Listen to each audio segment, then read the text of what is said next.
My sister-in-law fucked my husband for 2 years and convinced him to put her name on our house, until I served them both divorce papers at her baby shower and revealed whose baby it actually was. My name is Vanessa, I'm 34, and let me back up to the day I should have seen it coming. 3 years ago, I was standing in our kitchen at 6 a.m., packing lunches for my husband, Drew, and myself before heading to my first shift. I worked as a nurse at St. Catherine's Hospital from 7 a.m. to 3 p.m., then changed into my second uniform and bartended at O'Malley's downtown from 5 p.m. to midnight, 6 days a week, sometimes 7 when rent was tight. Drew had lost his accounting job 2 years into our marriage when his firm downsized. That was 4 years ago now. What started as temporary unemployment turned into what he called his reset period.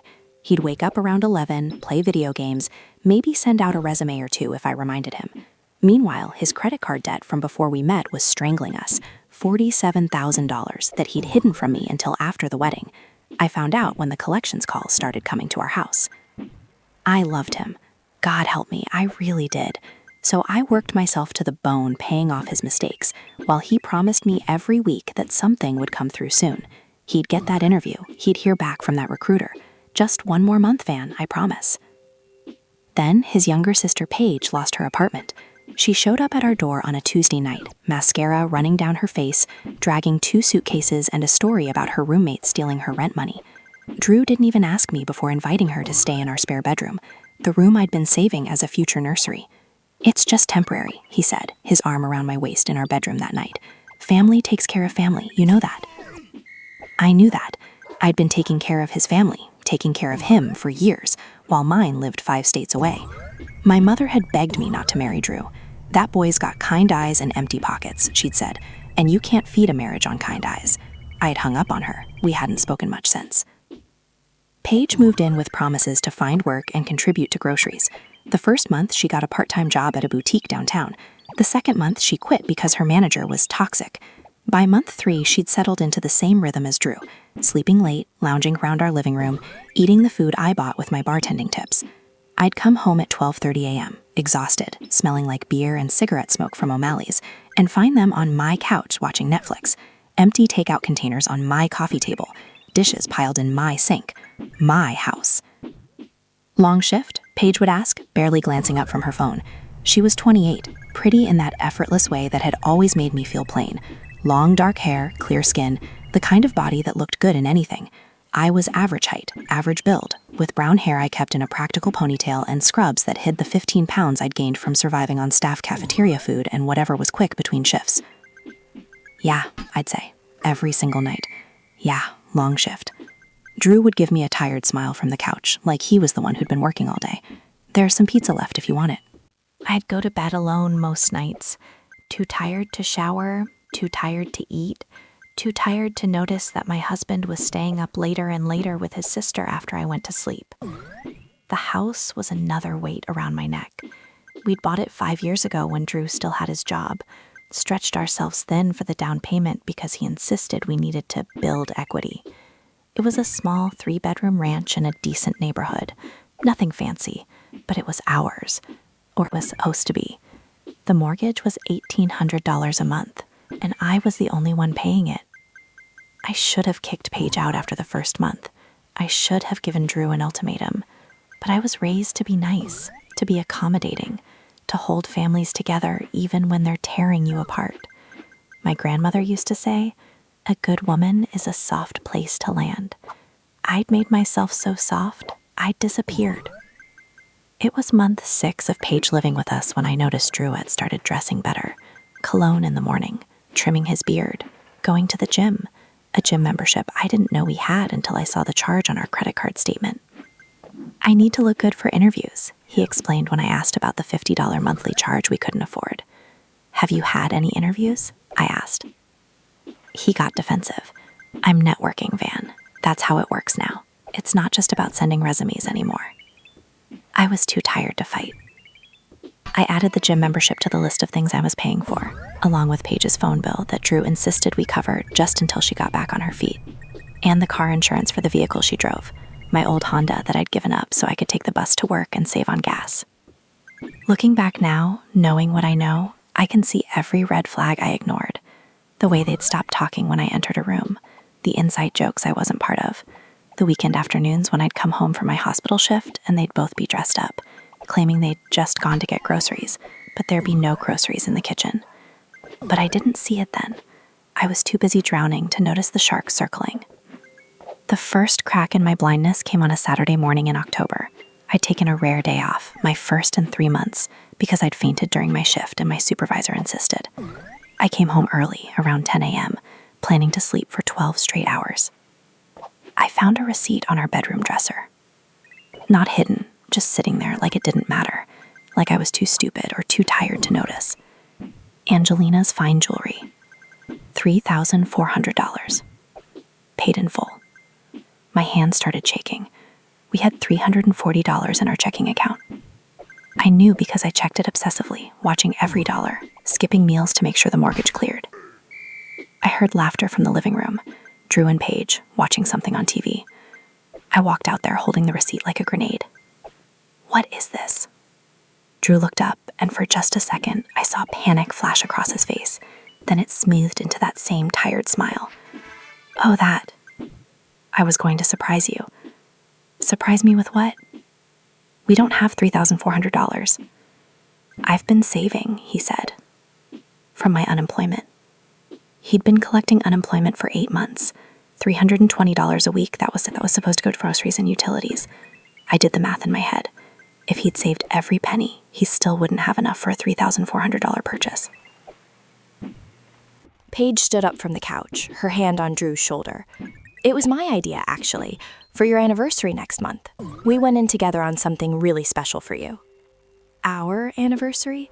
I'd forgotten it was coming up. 11 years married, and I'd forgotten. You don't need to spend that kind of money on me, I said quietly.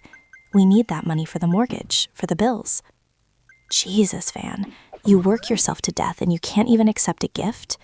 Drew's voice had an edge now.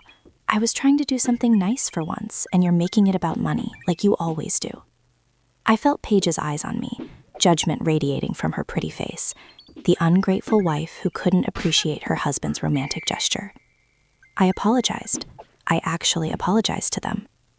That night at O'Malley's, I cried in the walk-in cooler during my break.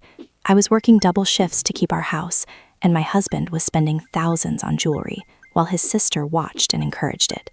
And somehow, I was the villain for asking questions. I didn't see the necklace or bracelet or whatever that $3,400 had bought. Not on our anniversary the next month, when Drew claimed he was still waiting for it to be sized. Not at Christmas, when he said it was being cleaned. Not ever. But 2 months later, I saw what that money had actually purchased. It was a Sunday in December, one of those cold, gray mornings where the sun never really breaks through. I'd worked a 12-hour shift at the hospital the day before. We were understaffed because of the holidays, and I told Drew I was sleeping in. No bartending shift that night, just one day to be human again. I woke up around 9 a.m. to an empty house. Drew's truck was gone. Paige's room was empty. I made coffee in the silent kitchen and felt something I hadn't felt in months. Peace. Just me and the quiet. I was drinking my second cup when I decided to do something I'd been putting off for weeks. Our bedroom closet was chaos, stuffed with Drew's old work clothes he refused to donate, and boxes of things we'd never unpacked from when we moved in. I had the day off. I had energy. I'd organize it. I started pulling out boxes, sorting through old tax documents and college textbooks Drew swore he'd need someday. That's when I found the shoebox on the top shelf, pushed back behind winter coats we never wore. It wasn't hidden exactly, just tucked away. And maybe if I'd been a different person, a person who respected privacy and boundaries, I wouldn't have opened it. But I was tired of being that person, so I opened it.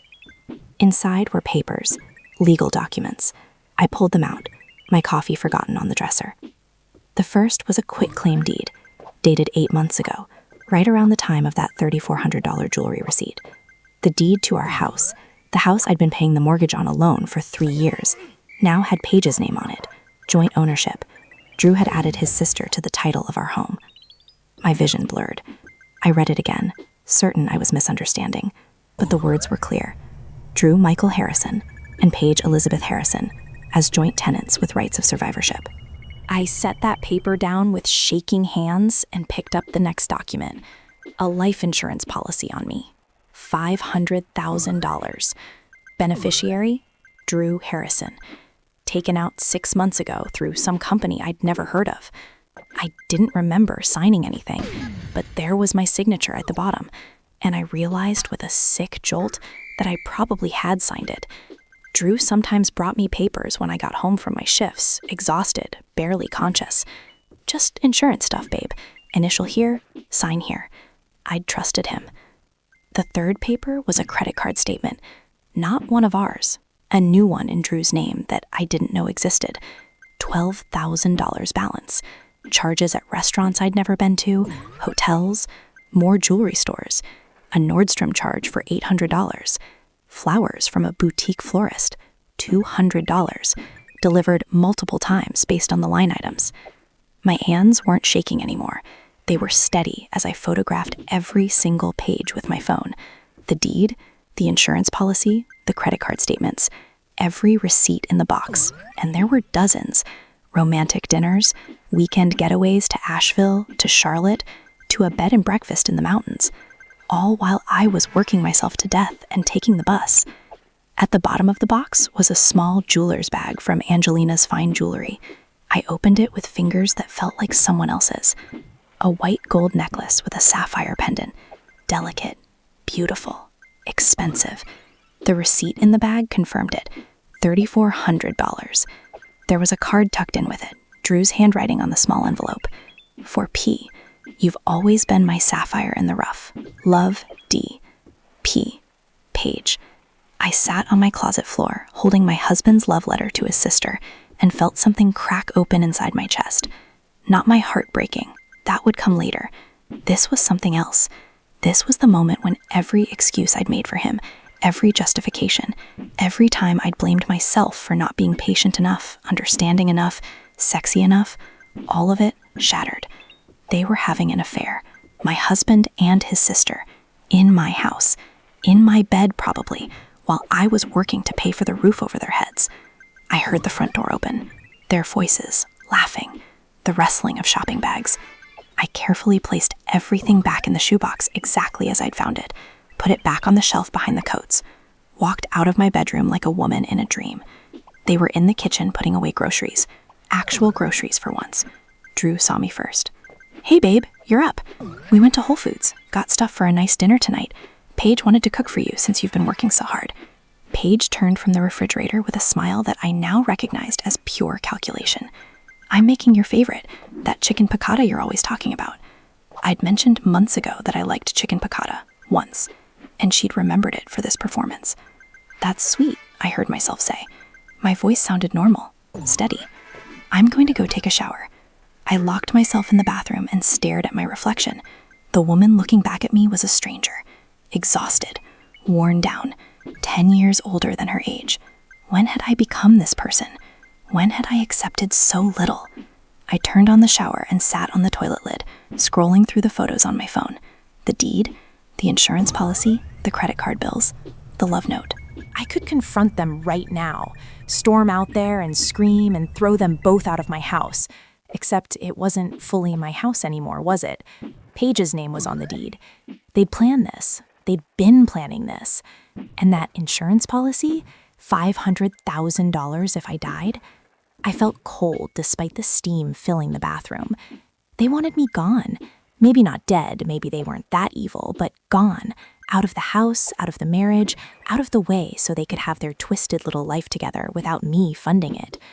I could give them what they wanted. I could file for divorce, take my losses, start over at 34 with nothing. Or I could be smarter than they thought I was. I got in the shower and let the hot water pour over me while I made my decision. They'd been playing me for a fool for at least a year, probably longer. They thought I was too tired, too stupid, too beaten down to notice. They were wrong. But they couldn't know they were wrong. Not yet. I dried off and got dressed, went downstairs and ate the dinner Paige cooked, complimented her chicken piccata, listened to Drew talk about a job lead that was really promising this time. I smiled. I laughed at their jokes. I played the role of the devoted, oblivious wife. And while I played that role, I started planning. The next morning, I called out sick from the hospital for the first time in 2 years. While Drew and Paige were both asleep, They'd stayed up late watching movies after I went to bed. I went to see a lawyer. Her name was Patricia Chen, and she came highly recommended by one of my coworkers whose sister had gone through a nasty divorce. Patricia's office was downtown, clean and professional, with framed law degrees and a view of nothing but other office buildings. "Tell me everything," she said after I sat down. I showed her the photos, all of them. I told her about the mortgage I'd been paying alone, the jobs I worked, the sister-in-law who'd been living rent-free in my house for 10 months. I told her about finding the deed. Patricia's expression never changed, but her pen moved rapidly across her legal pad. "And you haven't confronted them?" she asked when I finished. "No." "Good. Don't." She set down her pen and looked at me directly. "Mrs. Harrison, I'm going to be honest with you. This deed situation is complicated. He added her as a joint tenant, which means she has equal ownership rights, even though she's contributed nothing. In a divorce, we can argue fraud, but it will take time and money to litigate." "I don't care about time or money," I said. "I care about getting them out of my life." Patricia smiled for the first time. "Then we're going to document everything. I need you to open a separate bank account they don't know about. Start funneling your paychecks there. Keep paying the mortgage from the joint account so they don't suspect anything, but protect your income. I need you to install cameras in your home." "Cameras?" "Small ones, legal ones, in common areas. We need evidence of their relationship if you want to pursue an alienation of affection claim, and we need documentation of her living here rent-free. Don't tell them about the cameras. Let them be comfortable." I nodded slowly, understanding the game she was teaching me to play. "How long?" I asked. "Minimum 3 months to build a case. 6 would be better. Can you do that? Can you live in that house, pretending everything is fine, while we build your exit strategy?" I thought about the shoebox, the love note, the insurance policy with my name on it. "I can do 6 months," I said. That afternoon, I opened a new checking account at a different bank. The next day, I ordered tiny cameras from Amazon, the kind that look like phone chargers and picture frames. I placed them in the living room, the kitchen, the hallway outside the bedrooms. And then I went back to work, back to my double shifts, back to coming home exhausted to find them on my couch. But now I was watching, and they had no idea. The cameras caught everything. Within 2 weeks, I had footage of them kissing in my kitchen while I was at work. Paige sitting in Drew's lap on the couch, his hands in her hair. Them disappearing into the spare bedroom, her bedroom, and not coming out for hours in the middle of the afternoon. I watched it all on my phone during my breaks at the hospital, sitting in the staff lounge with my lunch I couldn't eat. I'd become a ghost in my own life, watching my marriage disintegrate in high-definition video, while my coworkers talked about their weekend plans and their kids' soccer games. Patricia told me to keep collecting evidence. "The more we have, the stronger your position," she said during one of our weekly check-ins. "I know this is painful, but you're doing the right thing." Painful didn't begin to cover it, but something strange was happening to me.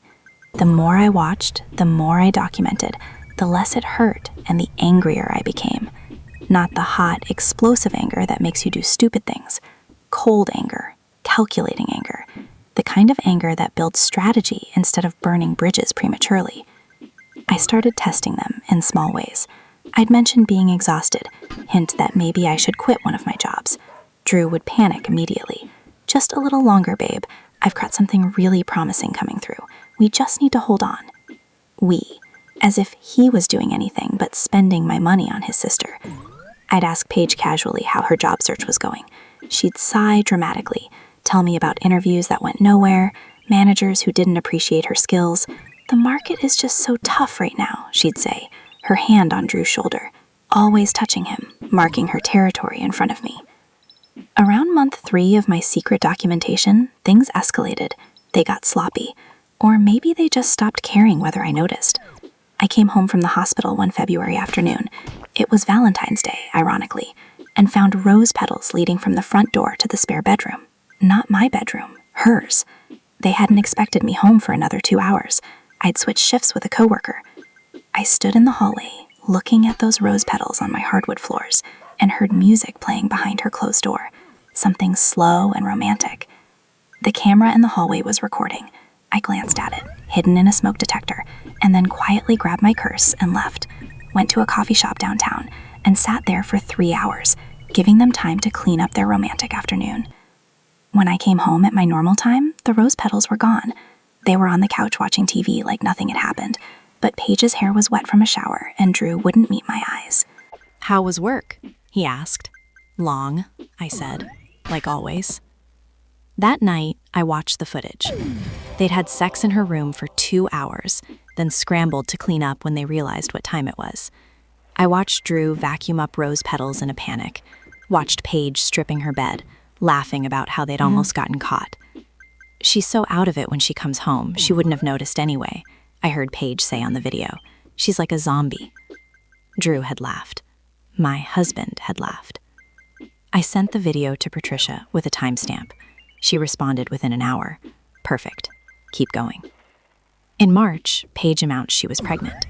She told us over dinner, lasagna I'd made after working a double shift, because Drew had mentioned he was craving it.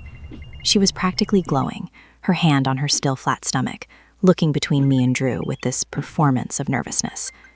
I don't know who the father is, she said, and I watched my husband's face carefully. He looked shocked, but not shocked enough. It was this guy I was seeing a few months ago. He ghosted me when I told him. I don't know what to do. I reached across the table and took her hand, because that's what the good sister-in-law would do. We'll figure it out, I said. Your family will help you. Drew nodded enthusiastically. Of course, you're staying here. We'll make the nursery. He stopped, glancing at me. The nursery, the room I'd been saving for our baby before his sister moved into it. That's so generous, Paige said, her eyes welling with fake tears.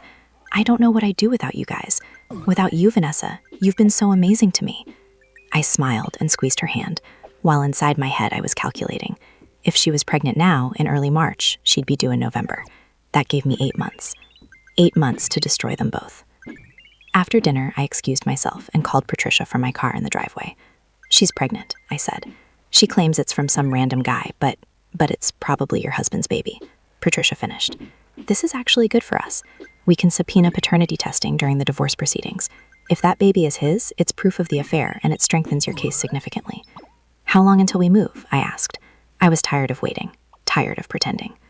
2 more months, she said. I want documentation of her entire pregnancy while living in your home. I want them to feel comfortable, to get cocky. Trust me, Vanessa, the payoff will be worth it. So I waited. I worked my double shifts. I paid the mortgage and the utilities and bought prenatal vitamins for my husband's pregnant mistress. I helped Paige paint the spare bedroom a soft yellow. I went with her to her first ultrasound. Drew had to work, which was hilarious since he hadn't had a job in 4 years. The ultrasound tech showed us the tiny blob on the screen. There's your baby, she said cheerfully. Everything looks perfect. Paige cried. I held her hand and took pictures of the ultrasound photo for her, and the whole time I was thinking about how I was going to take everything from her. In April, Drew finally got a job, part-time at a sporting goods store, 20 hours a week at $15 an hour. He acted like he'd won the lottery. See, babe, I told you something would come through. This is just the start. I'll work my way up, maybe get into management. He'd been out of work for 4 years and thought a part-time retail job was an accomplishment worth celebrating. But I threw him a little party anyway because the cameras were watching and I needed to be the supportive wife. Paige made him a cake. They ate it together on the couch while I cleaned up from the party I'd hosted for him. That night, I found a new credit card statement in Drew's email. He'd gotten sloppy about logging out of the shared computer. Another $8,000 in charges. A crib from a high-end baby boutique. A stroller that cost more than my monthly mortgage payment. Maternity clothes from Nordstrom. He was buying baby supplies for Paige with credit cards I'd eventually be responsible for paying off. I forwarded everything to Patricia. By May, I had what Patricia called an airtight case. 6 months of video evidence, financial records showing I paid for everything while they lived off me, documentation of the fraudulent deed transfer, proof that Drew had taken out a life insurance policy on me without my real knowledge. We could move now, Patricia said during our meeting, but I have an idea. When is your sister-in-law's baby shower? I checked Paige's Facebook, which she updated constantly with pregnancy photos and requests for gift registry advice. She's planning it for June 15th. She's having it here at the house. Patricia smiled her shark smile. Perfect. Here's what we're going to do. She laid out the plan, and for the first time in 6 months, I smiled too. The baby shower was Paige's idea, obviously. She wanted it at home, she said, because she was so tired all the time, and it would be easier. What she meant was she wanted to play lady of the house in my living room, opening gifts purchased for the baby she was carrying for my husband. Of course, I'd said when she asked. I'll help you plan it. We'll make it beautiful. And I did. I helped her pick the theme, woodland creatures, very trendy. I ordered decorations from Etsy. I paid for a catering company to provide food. I invited everyone. Her friends from high school, Drew's family, my coworkers from the hospital who thought they were coming to support a struggling single mother. I invited Drew's parents, who lived 3 hours away and rarely visited. His mother had never liked me much. I wasn't sophisticated enough for her son, but she'd always adored Paige.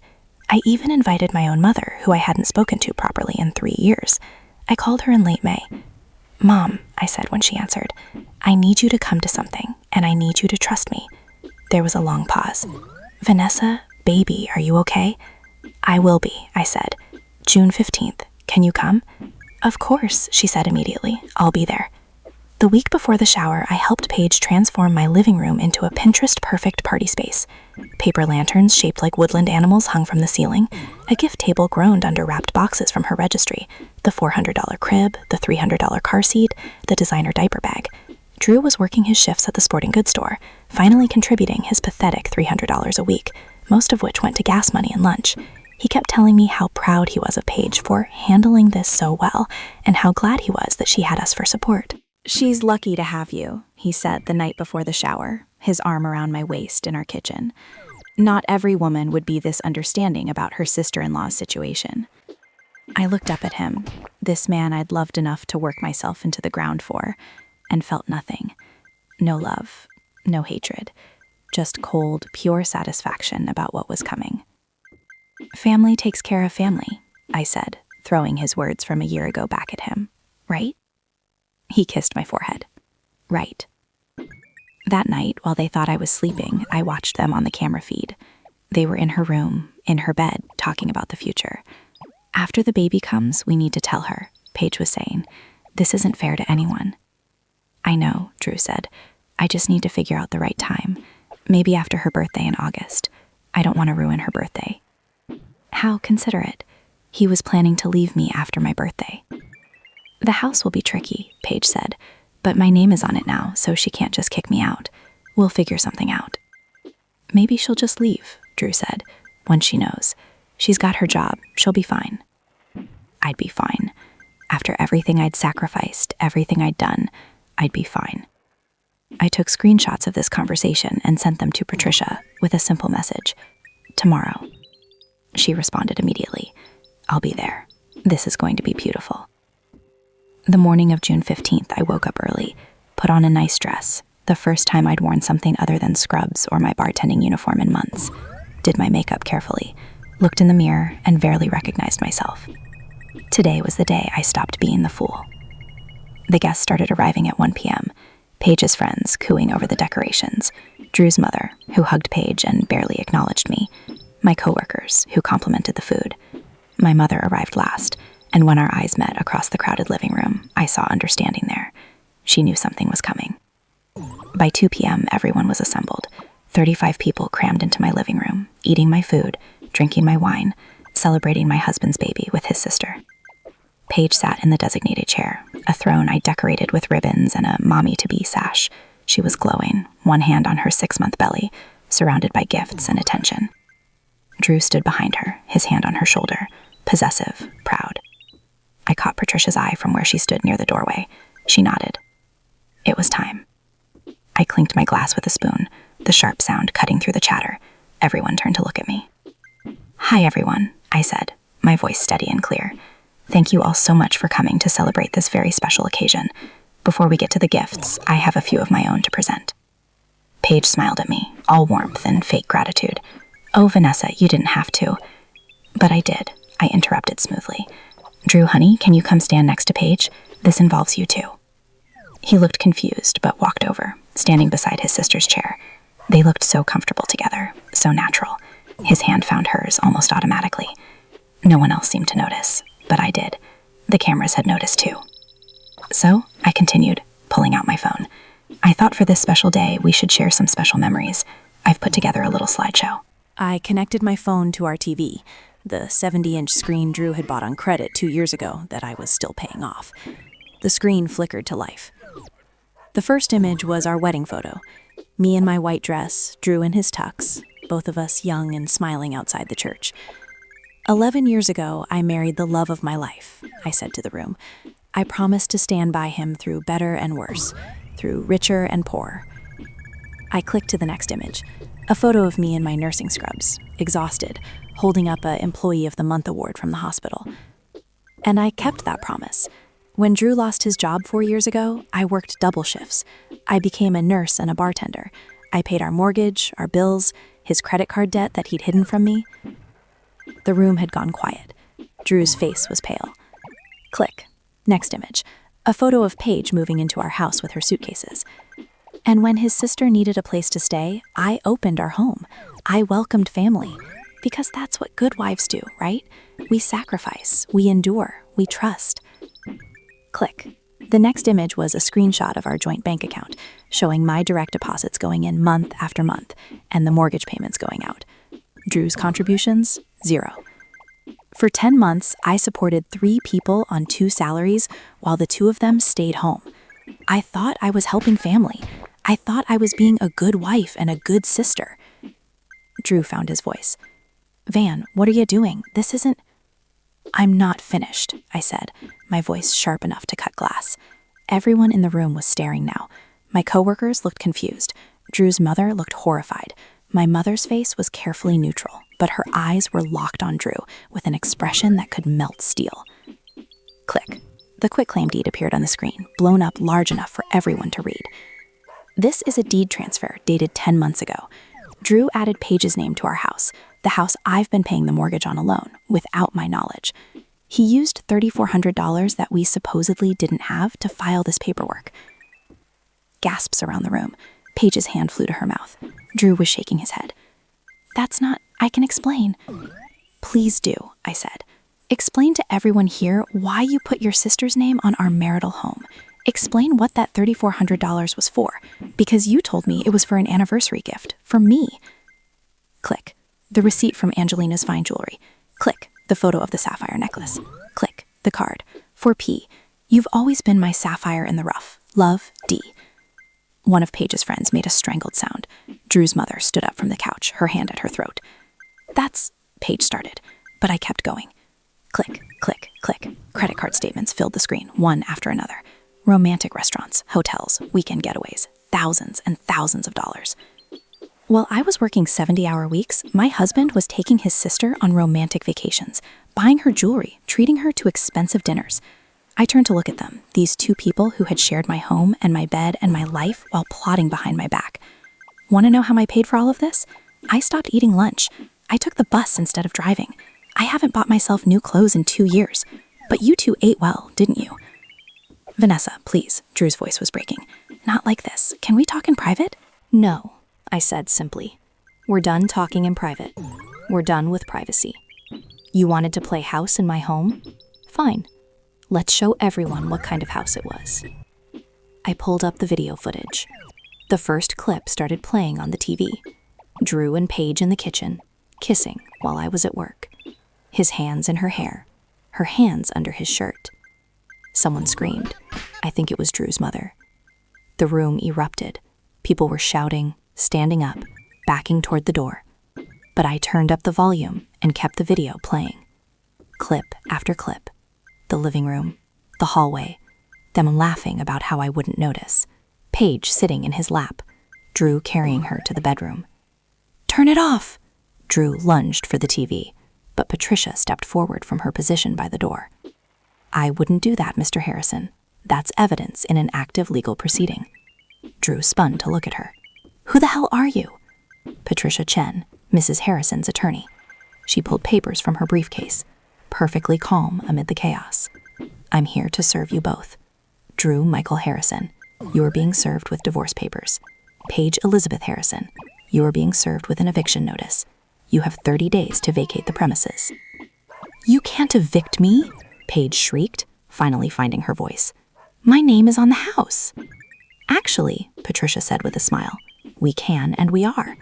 That deed transfer was executed fraudulently. Mrs. Harrison has filed a motion to void it, along with claims of fraud, breach of fiduciary duty, and alienation of affection. The preliminary injunction was granted this morning. You're out. I turned off the video. The room was in pandemonium. Half the guests were already gone, fleeing the scene like it was contagious. The ones who remained were staring at Drew and Paige with expressions ranging from disgust to morbid fascination. Drew's mother was crying, her hands covering her face. "How could you?" she kept saying. "How could you do this? She's your sister." "Half-sister," Paige spat, finally dropping the victim act. She stood up from her throne, her hands still on her pregnant belly. "And you want to know the truth, Vanessa? You want to know the real truth?" "Please," I said, "enlighten me." "Drew never loved you. He married you because you were safe and boring and you worshipped him. But he's always loved me. Always. Since we were teenagers. Our parents kept us apart, said it was wrong, but we knew better. We've been together for 15 years. You were just convenient." The room went silent. Even the people who'd been talking in shocked whispers stopped. 15 years. They'd been having an affair since before Drew and I even met. "And the baby?" I asked, though I already knew. Paige smiled, vicious and triumphant. "Drew's, obviously. Did you really think I'd let some random guy knock me up? We planned this. We're a family. We were just waiting for the right time to tell you." "After my birthday in August," I said. "I know. I heard you discussing it. The cameras caught audio too." Her smile faltered. "But here's what you didn't plan on," I continued. "Here's what neither of you were smart enough to consider. That baby you're carrying, Drew's baby, in the state of North Carolina, a child born during a marriage is legally presumed to be the husband's child, which means when that baby is born in November, I'm going to have legal standing as the presumptive parent." Paige's face went white. "What?" Patricia stepped forward again. "It's true. Unless paternity is legally challenged and proven otherwise, any child born during the marriage is considered marital property, which means Mrs. Harrison can pursue partial custody rights, child support obligations on your behalf, and a whole host of other legal complications that are going to make your life very, very difficult." "You wouldn't," Paige whispered. I looked at her. This woman who'd eaten my food, slept in my home, fucked my husband in my spare bedroom while I worked to keep the lights on. "Try me," I said. Drew finally exploded. "You vindictive bitch. You think you're so smart? You think you've won? I'll fight you on every fucking thing. The house, the money, all of it. You're not getting a dime from me." I laughed. Actually laughed. "Drew, you don't have any dimes. You haven't had a real job in 4 years. You've racked up over $60,000 in credit card debt buying gifts for your pregnant sister mistress.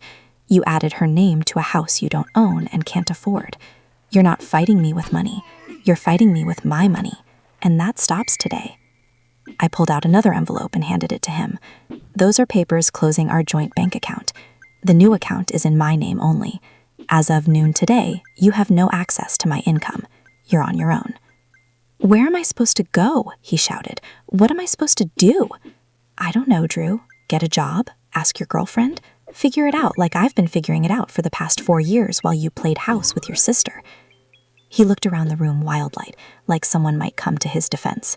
His mother was still crying. My mother stood with her arms crossed, watching him with contempt. My coworkers were gathering their things, looking deeply uncomfortable.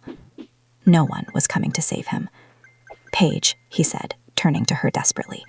Tell her how much we love each other. Tell her this was real." But Paige was staring at the eviction notice in her hands, tears streaming down her face, one hand on her belly. The reality was sinking in.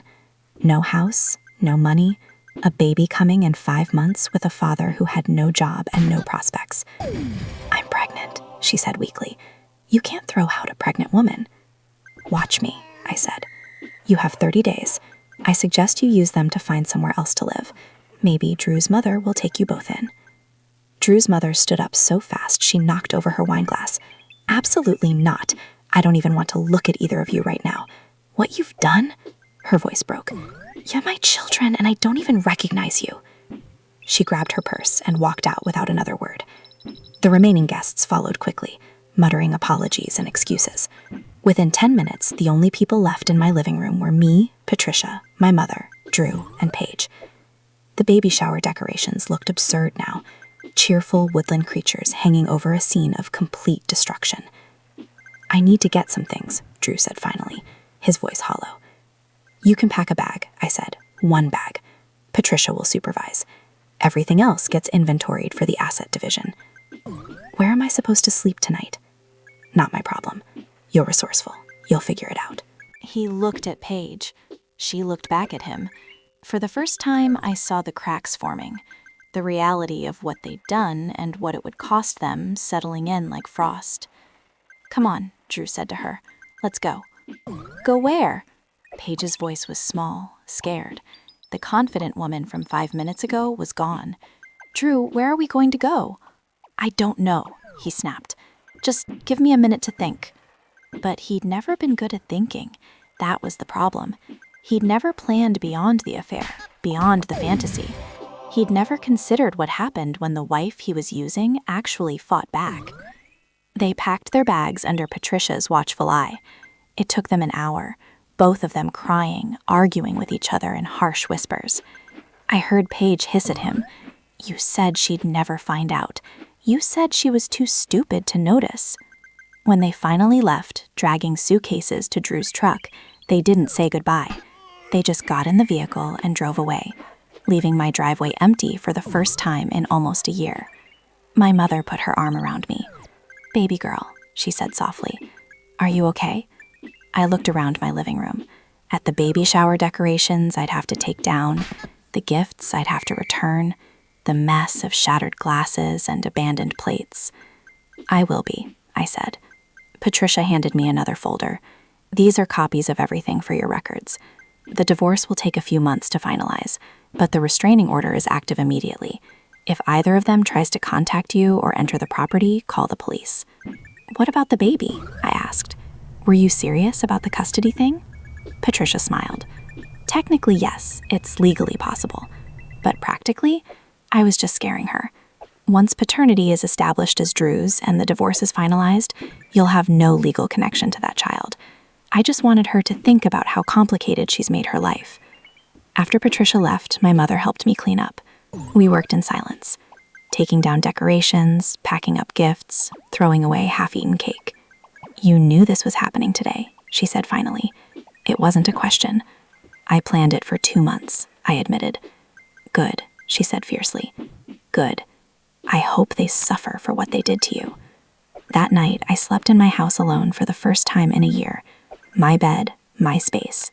No one in the spare room, no one on my couch. The silence was beautiful. It's been 2 years since that baby shower. I'm sitting in my home office right now, the spare bedroom that used to be Paige's room, that was supposed to be a nursery. I gutted it after they left, ripped out the yellow paint she'd chosen and replaced it with a deep navy blue, built custom shelving for my books and my nursing certifications, put in a desk where I work on my side business, medical consulting for legal firms. Turns out all those years of working myself to exhaustion made me really good at understanding healthcare documentation, and lawyers pay excellent money for expert witnesses. I quit bartending the day after the divorce was finalized, kept my nursing job but went down to 4 days a week instead of 6. I make more money now working less because I'm not supporting 2 freeloading parasites. The house is mine. Fully, legally, completely mine.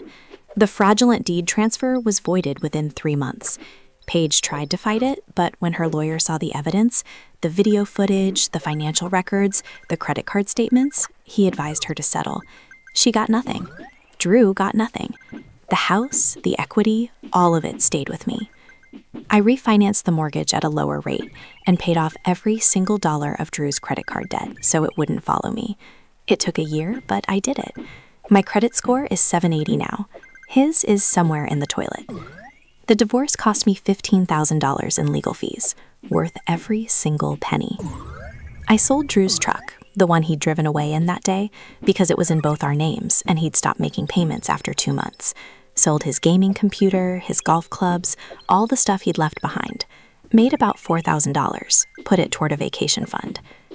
Last summer, I went to Italy for 3 weeks, just me, myself, and I. I ate pasta in Rome, drank wine in Tuscany, and didn't think about Drew or Paige once. I met a man there, Luca, a chef from Florence, and we had a brief, wonderful romance that ended when I flew home with no hard feelings and great memories. It reminded me what it felt like to be desired instead of used. My mother visits once a month now.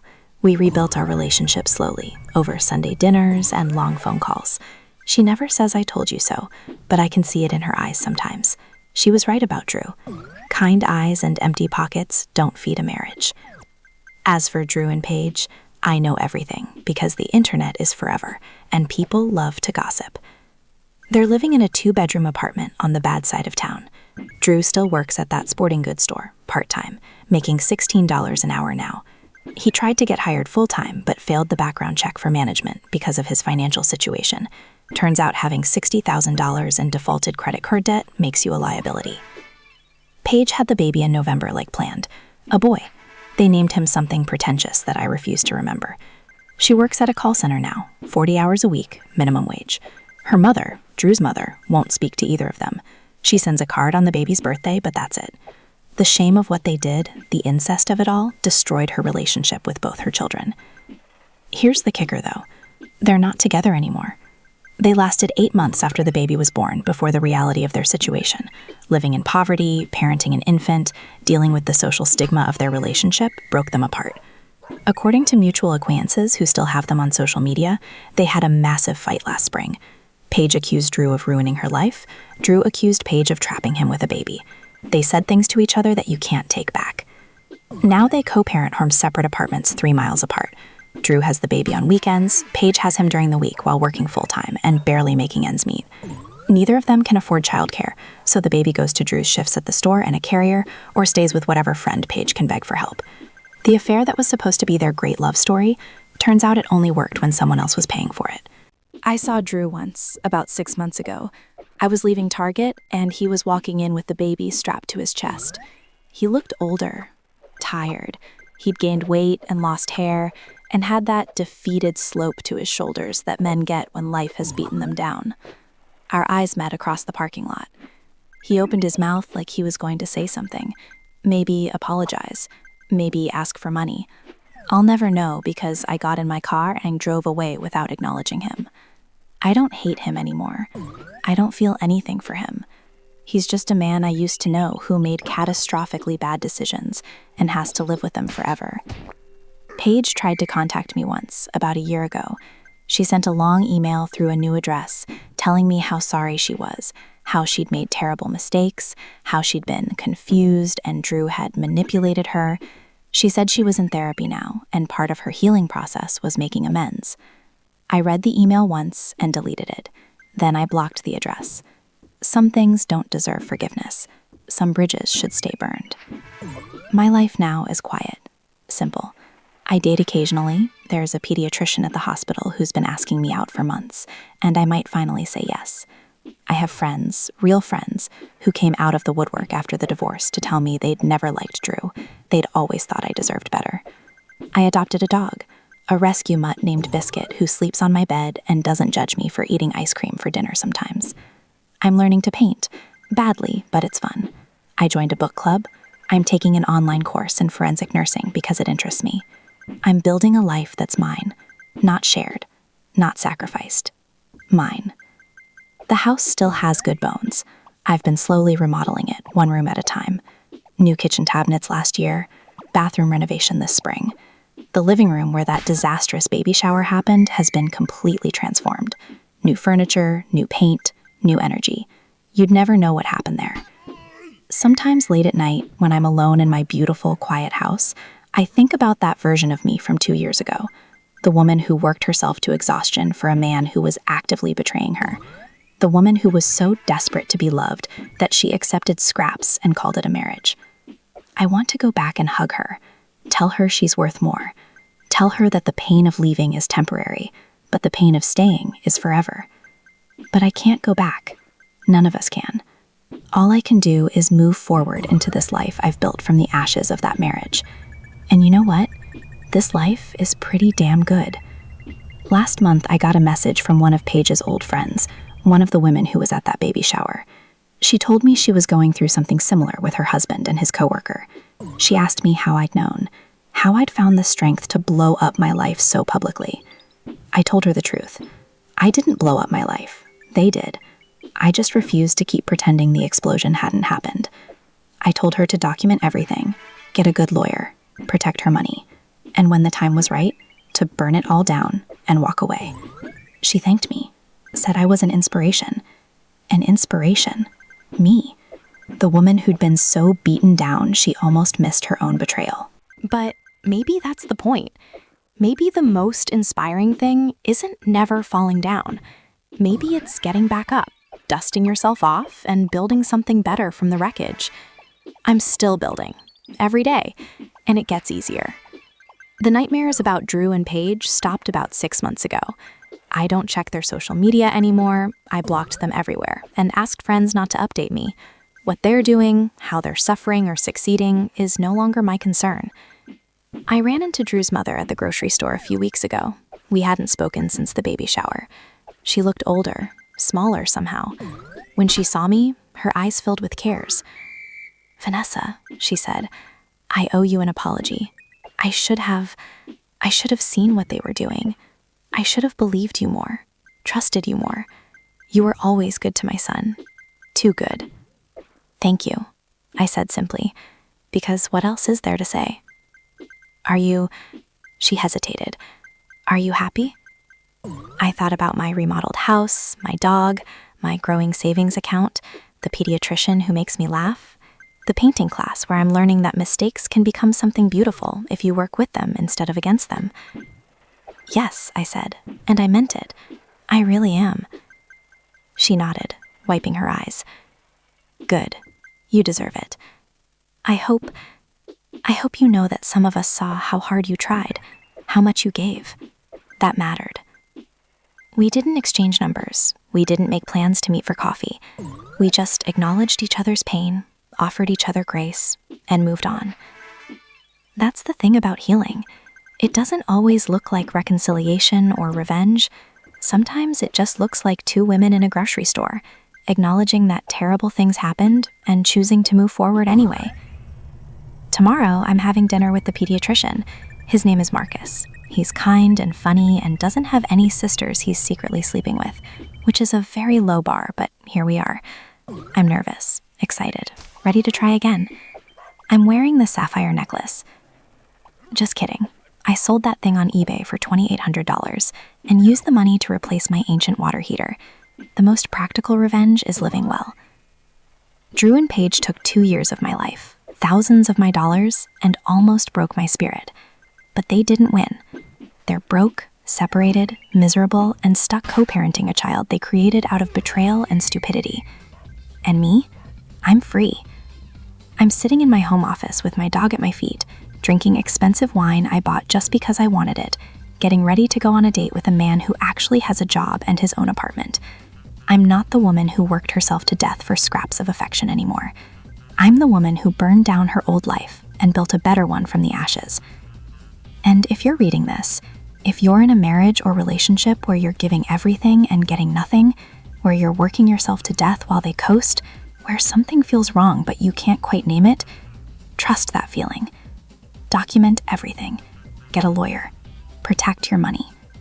And when the time comes, don't just walk away. Make them remember why they should have valued you in the first place.